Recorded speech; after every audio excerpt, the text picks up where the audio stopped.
Now, just yesterday, more than 70 people overdosed on synthetic marijuana around one park in Connecticut. Of course, it's illegal to smoke weed recreationally in Connecticut, so strains of synthetic weed have proliferated in that state. Do we need any more proof that prohibition doesn't work?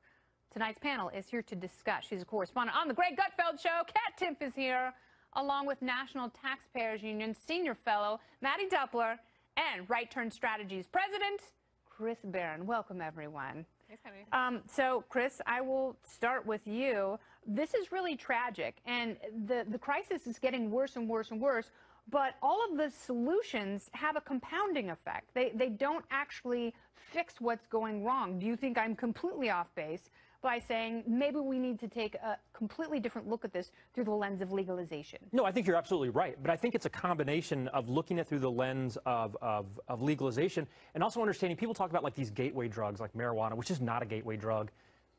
Opioids are actually a gateway drug. And we do have a problem in this country of medical professionals who are overprescribing pain medication. The fact is there are studies out there that show the combinations of things like Advil and Tylenol being used together are just as effective at pain reduction as severely addictive opioids. When a young child has a fever, we call it the atom bomb. Right. I mean, as parents, you use both things to combat something which can essentially do the same thing when people are in terrible pain. Right, and the same thing with medical marijuana. Again, it's an opportunity to reduce people's pain on something that is not addictive. Instead, we've got doctors who have come from this culture of just write a script for any of this stuff. And it's not only that it's not addictive, people don't die from marijuana.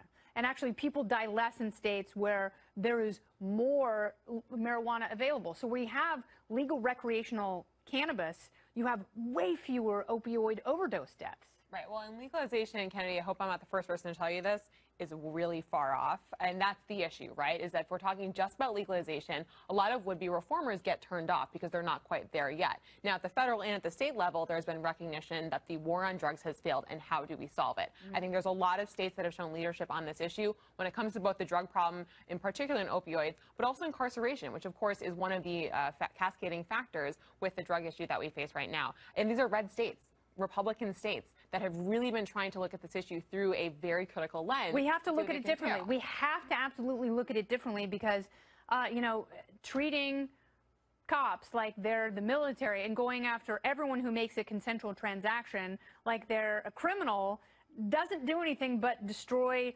cities and families. And it does. I mean, it's a cycle that never ends.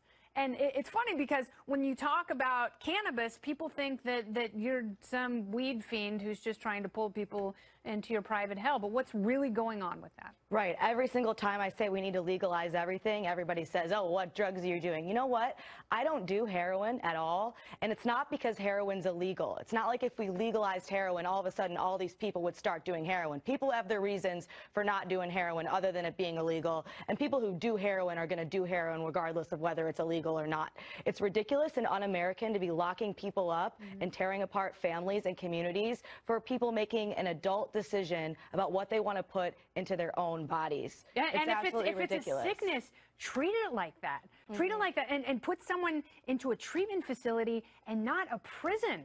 Well, because what is it that motivates the drug problem that we have right now? It's the lack of economic opportunity for many people who are involved in the drug trade. And it's one, we've seen this. We've seen the argument. That's what black markets do. Right, exactly right. So you and crystallize all of the issues that you have with the economic pressures in communities that are underserved to begin with, and then you go and you incarcerate them and you offer them no options to rehabilitate. So what would you rather have? Would you rather have drug dealers and drug cartels making money, or would you rather have your local city take that money and put it toward parks and education and stuff like that? I think it's an obvious choice.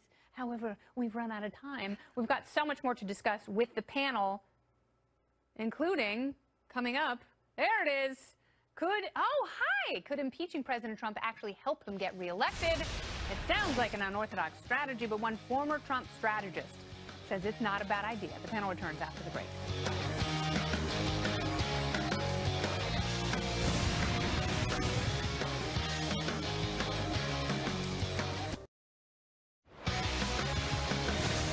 A growing number of political strategists reportedly believe that an impeachment push could actually help the president because it would rally the base and make him look sympathetic to undecided voters. This, according to Politico. So should Democrats pursue impeachment. Well, look at this. The panel is back.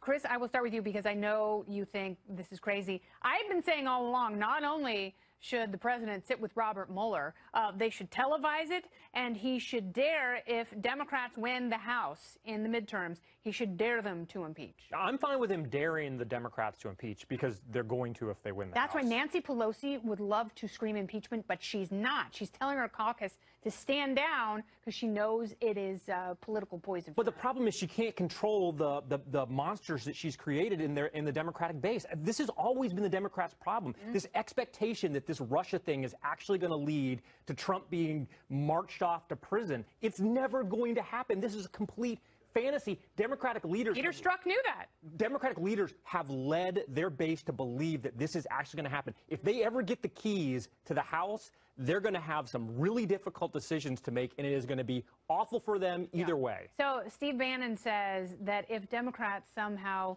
lose in November, that will be the start of a civil war. I think if they win, the exact same thing could happen. I agree with you. Now, what worries me more is what leads up into November. I think it's really important that Republicans, like President Trump, stop talking about there being a red wave. What they should be doing is like what Governor Walker is doing in Wisconsin, saying, listen, Republicans, you need to be motivated to turn out. That's what precludes this happening. And we don't even get the opportunity for a Speaker Pelosi to pursue impeachment because Republicans keep Congress.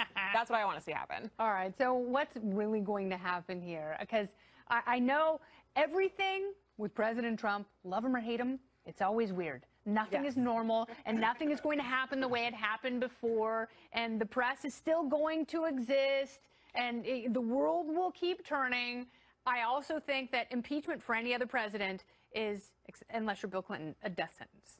But for this one, it is the best fundraising tool he could possibly imagine. Absolutely. And I think what's really funny about all the Democrats wanting to impeach President Trump is that if they do that, then they get Mike Pence, who is way more conservative than Trump is on everything. And by the way, not even more conservative, more effective. Yeah, you know, he's someone who could go in Washington as a legislator. There's no hashtag never Pence in the Republican Party, but there is never Trump. No, there would be such a huge sigh of relief from half of Republicans.